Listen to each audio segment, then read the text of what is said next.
Hey guys, welcome to the second episode of the Divine Design Podcast. I'm your host, Chrissy Morales, and this is a podcast that's talking about real things, real life, real tribulations, real struggles. And then it's about real solutions to help you to overcome these things in your life. Today, we're going to be talking about grief. You know, it's the holidays, and this is something that I feel like the Lord has laid on my heart to talk about.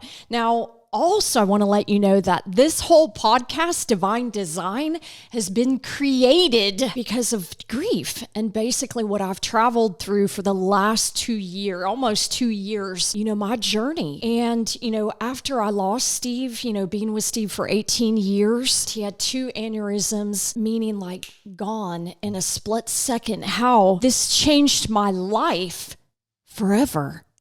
But the good news is, and the blessings are what's come out of this. My relationship with Jesus Christ is stronger than it's ever been. I've learned ways to actually connect with him, to hear his voice, to be still and know that I am God. I just think of that over and over. Tim and I were speaking about that this morning, that you've got to get quiet. You've got to get still in order to hear God and his guidance, his will is for your life. Let's backtrack. So, like I said, this episode today is about grief. Like I said, it's the holidays. We're getting ready to travel through. We're just coming out of Thanksgiving.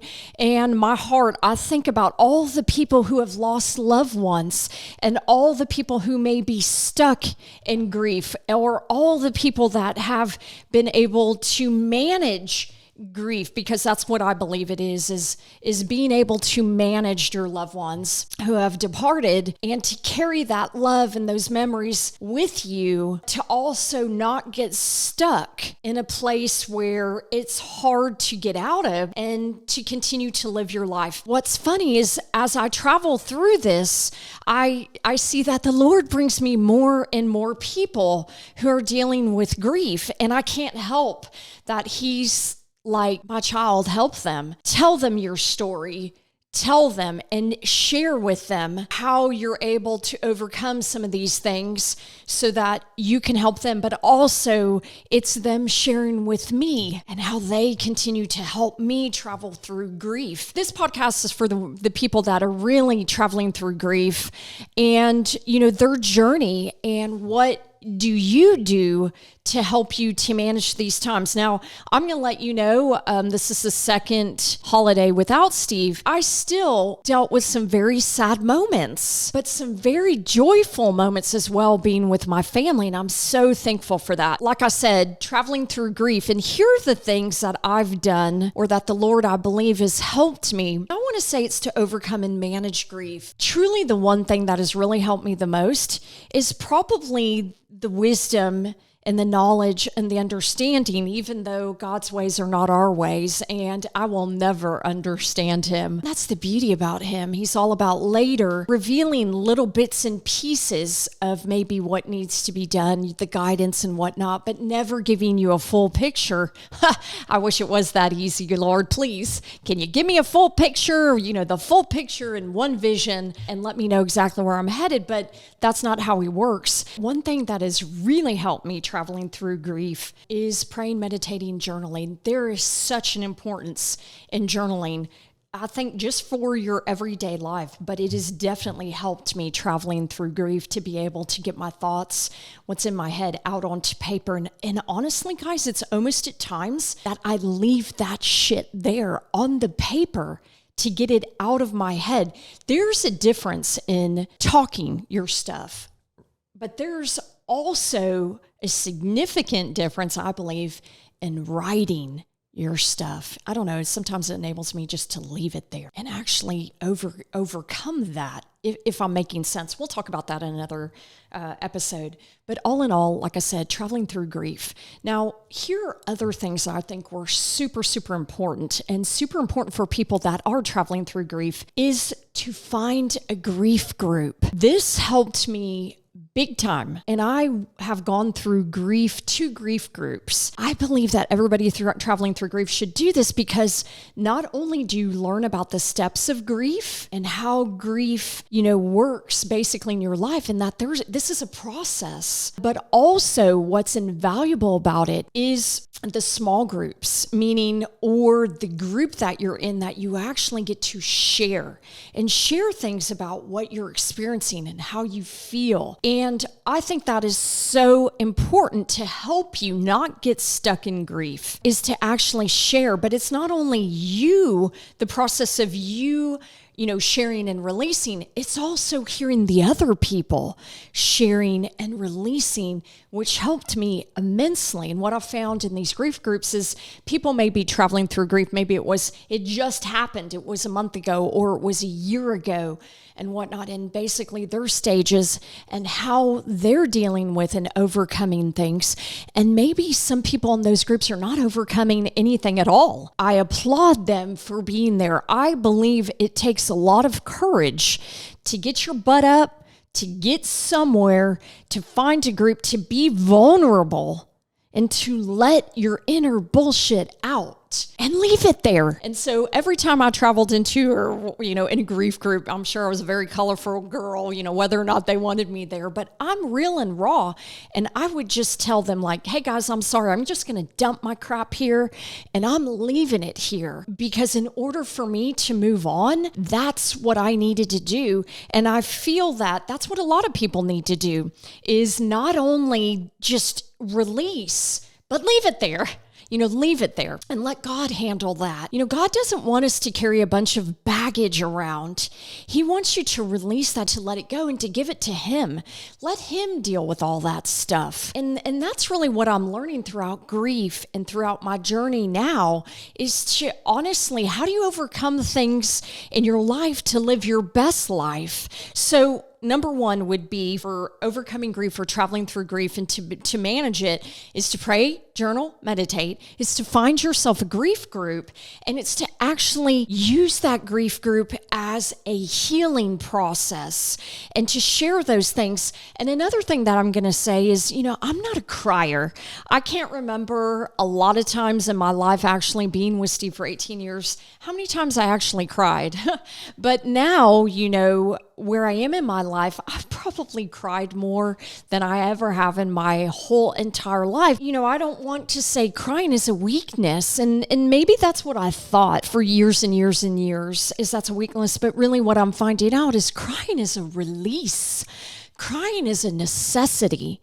Crying is a cleansing. It's about cleansing your body, cleansing the negativity out of there, cleansing things that don't do you justice. These are some of the, tips that I find traveling through grief and being able to help manage, this segment of your life. And I do call it, a chapter. That's what's been very invaluable to me, is praying, journal, meditating, grief groups, and actually sharing in those grief groups.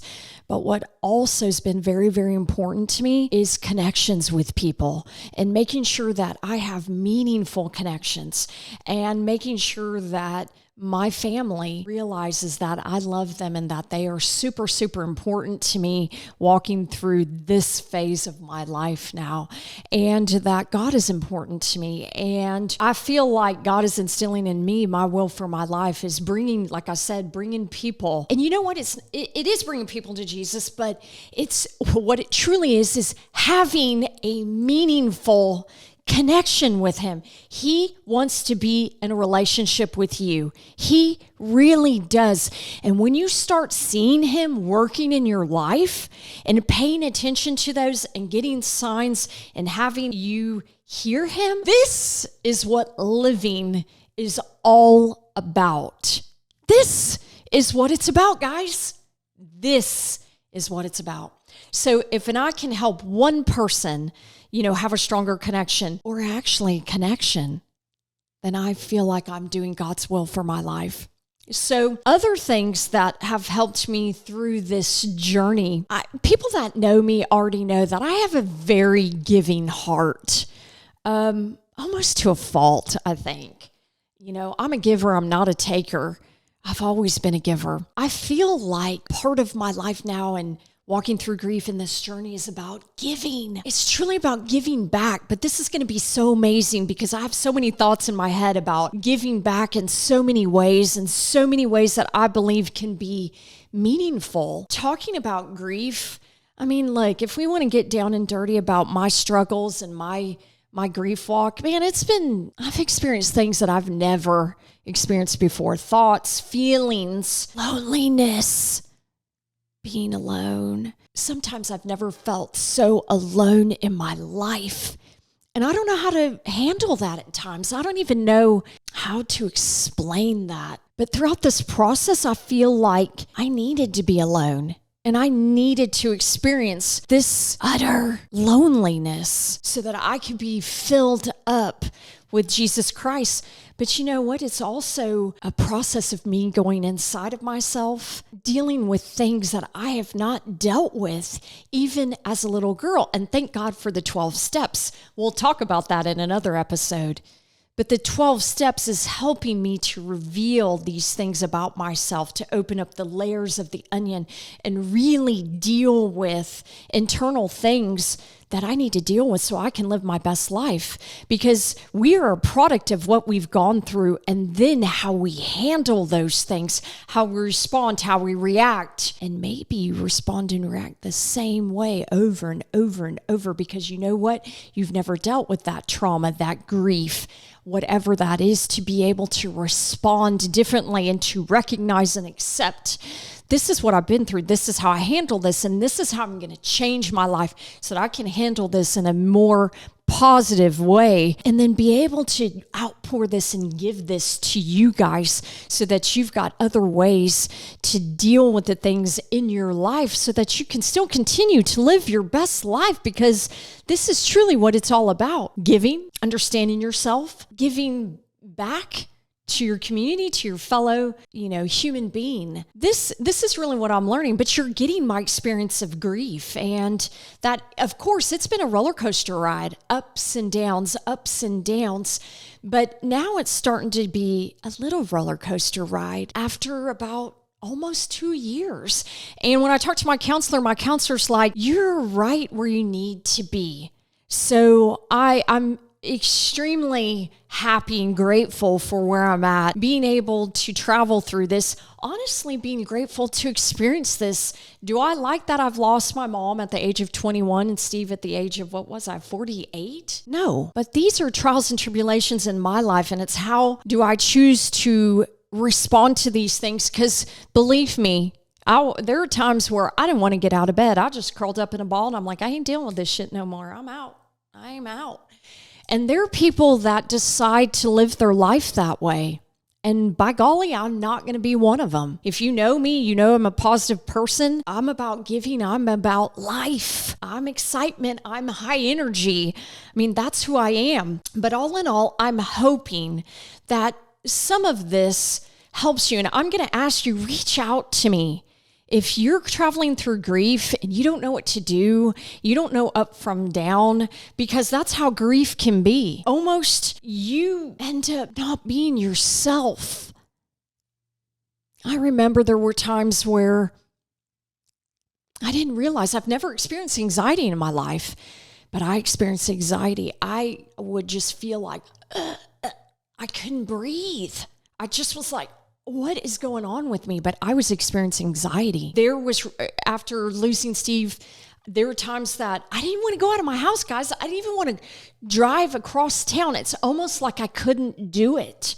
I don't understand that. But until you've actually experienced, grief in that sense where you lose somebody so close to you, it's almost like a part of you dies too. And then being able to get back up and pull your socks up and your pants and being able to continue to live life. But you know what? You live life in a different way, and that's okay. You learn to accept, what it is, and that your life will never be the same, and it won't. And that's okay, because you know what? God is going to help me to create my best life ever. And I'm super excited about that. Guys, it took time to get here. And I'm glad that, God traveled with me here, so that I can look at this and be in a positive outlook, spread this to other people. But I'm going to let you know, traveling through grief is a bitch.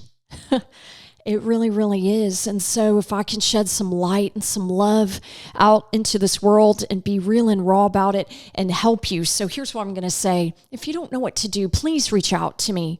Please, I'm more than happy to connect with you wherever you are and help you to find a grief group that will make sense for you. But I'm hoping that these grief groups allow you to be raw and real, because I experienced a grief group that would not allow me to say the things I wanted to say. Guys, look, I'm a cusser. I'm trying to curb that. I think traveling through grief, you need to be real and raw, and you need to be able to share exactly what you're experiencing. And if you put some colorful words in there, that's how you feel. And if that's what allows you to express yourself, do it. But I noticed in one grief group, I was not able to express myself truly the way that I wanted. And they put time limits on it too. Like you could speak for 1 minute. And to me, that's almost like organized religion, not being allowed to truly express yourself, especially in that place in your life where you need to express.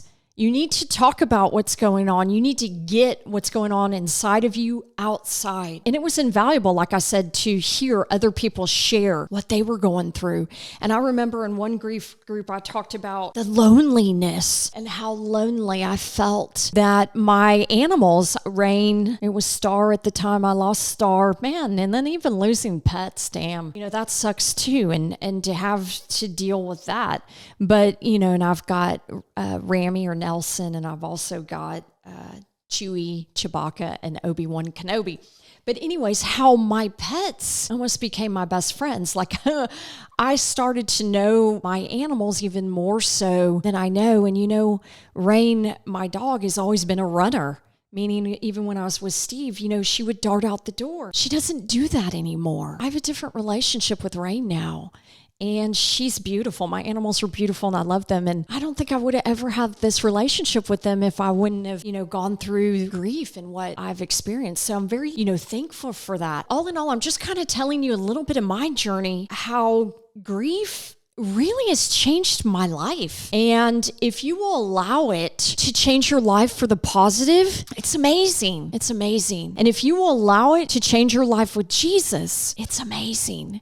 I highly recommend it. It's not something I wanted to go through, but it's something, that everybody goes through. And at some point in time, you will, if you haven't already. And, just to give you some guidance on things that you can do to travel through this. But regardless, please. So I'm going to ask, if you don't know where to turn, reach out to me. Look, call me. You could even call me and I will help you through my experiences and help you. And really what it's about sometimes is just having somebody listen to you, even if you're just talking about the same thing over and over and over and over. That's being stuck in grief, but over and over. And I will be there to listen. I think it's important to have somebody to listen to you, but also to give you some insight as to maybe once you can get over that aspect of grief, because it is acceptance at some point in time and traveling through the different stages. So honestly, I'm just going to recap. And here are the things about grief that I really want, to stick with you is number one, everyone goes through it. We know that. Number two, please reach out to me. Number three is to please, Jesus has helped me so much in this walk, in this grief walk, not only my life, but this. 4, to reach out, find a grief group or let us help you do that.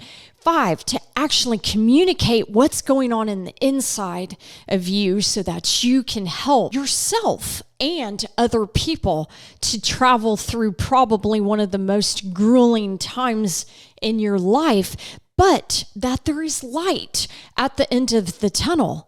There really is. And please do not get stuck in grief, because throughout my journey, I've met people that are stuck and they can't move on. And that's not what I wish for you or for anybody else.